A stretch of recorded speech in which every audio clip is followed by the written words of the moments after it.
Imagine you're a German tank commander in North Africa, 1941. You're in a Panzer, surrounded by inches of hardened steel. You feel invincible against machine guns and light rifles.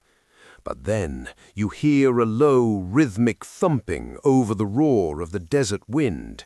It's not a bomber, it's a single-seat fighter diving straight at your turret. But this isn't a normal Hawker Hurricane. Under its wings, it isn't carrying tiny machine guns. It's carrying two massive 40mm Vickers S guns. These were cannons designed for Navy ships, now strapped to a wooden and fabric aeroplane. The British called it the Hurricane IID, but the Germans would soon call it the can opener. Before this, hitting a tank from the air was almost impossible. Bombs were too inaccurate, and machine guns just sparked off the armor. The Hurricane IID changed the math of the Desert War. It didn't need 1,000 bullets, it only needed one. Each 40mm shell weighed nearly 3 pounds of solid steel. In the dry, shimmering heat of the Sahara, the tank busters of No. 6 Squadron RAF were about to turn the Panzer divisions into a graveyard. Flying the tin opener was a suicide mission. The 40mm cannons were so heavy and powerful that when they fired, the entire airplane slowed down. The recoil was like hitting a brick wall in mid-air. If you fired both guns at once, the nose of the plane would jerk violently. Pilots had to fly at 0 feet, literally skimming the sand dunes to get a flat shot at the tank's weakest point, the rear engine or the side tracks. At 200 miles per hour, just a few feet off the ground, one mistake meant you were part of the scenery. But the RAF pilots became snipers. They developed a tactic: stay low, hide in the dust, and pop up at the last second. At the Battle of Bir Hakeim, the Hurricane IIDs caught a German armored column in the open. The Panzers couldn't even tilt their guns high enough to hit back. In a matter of minutes, the flying can openers had shredded dozens of armored vehicles. The sight of a hurricane diving became a psychological nightmare for the Afrika Korps. They realized that their armor, which had conquered Europe, was now paper-thin against the 40mm Vickers. The desert was no longer a place for tanks to hide. It was a shooting gallery.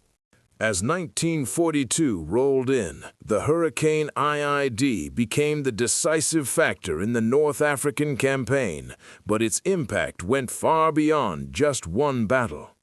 At El Alamein, these planes acted as the flying artillery for the British 8th Army, filling a gap that traditional ground guns simply couldn't reach. While the heavy artillery was stuck in the sand, the Hurricanes were airborne and hunting.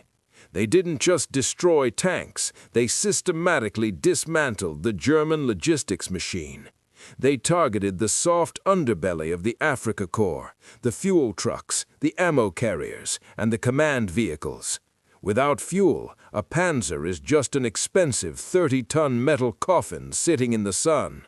Rommel, the Desert Fox, wrote extensively in his personal diaries about the psychological terror these planes inflicted.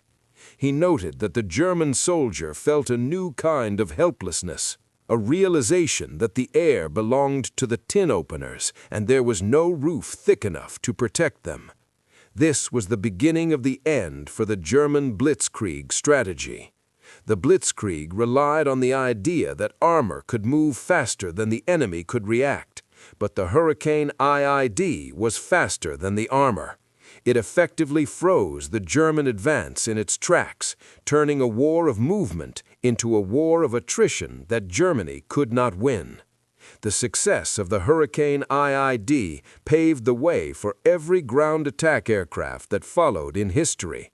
The data gathered from No. 6 Squadron was used to develop the Hawker Typhoon, the P-47 Thunderbolt, and eventually the modern A-10 Warthog. In many ways, the A-10 you see today, with its massive GAU-8 Avenger cannon, is the direct grandson of this fabric-covered Hurricane. It was the first time in military history that a fighter plane proved it could hunt and kill the most powerful land weapon ever built as its primary job.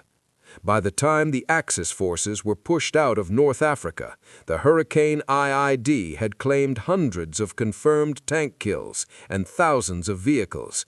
But its greatest victory wasn't a number. It was the destruction of an idea. The idea that the tank was the king of the battlefield was dead. The tin opener proved that a determined pilot and a massive cannon could beat the world's most feared heavy armor. The legend of the tank buster was born in the shimmering desert heat, and the Panzer's mask of invincibility was shattered forever. As the war moved to Europe, the Hurricane would eventually be replaced by faster rockets and larger bombs, but it had already done its job. It had saved the Middle East, secured the Suez Canal, and taught the world that the sky was the new high ground. When historians look back at why Rommel lost in the desert, they talk about supply lines and exhaustion. But if you ask the men who were there, they'll tell you about the low-flying silhouette with the two massive guns under its wings. They'll tell you about the plane that turned the invincible Panzers into scrap metal. The machine had spoken, the desert had claimed its prize, and the era of the aerial tank hunter had arrived to stay.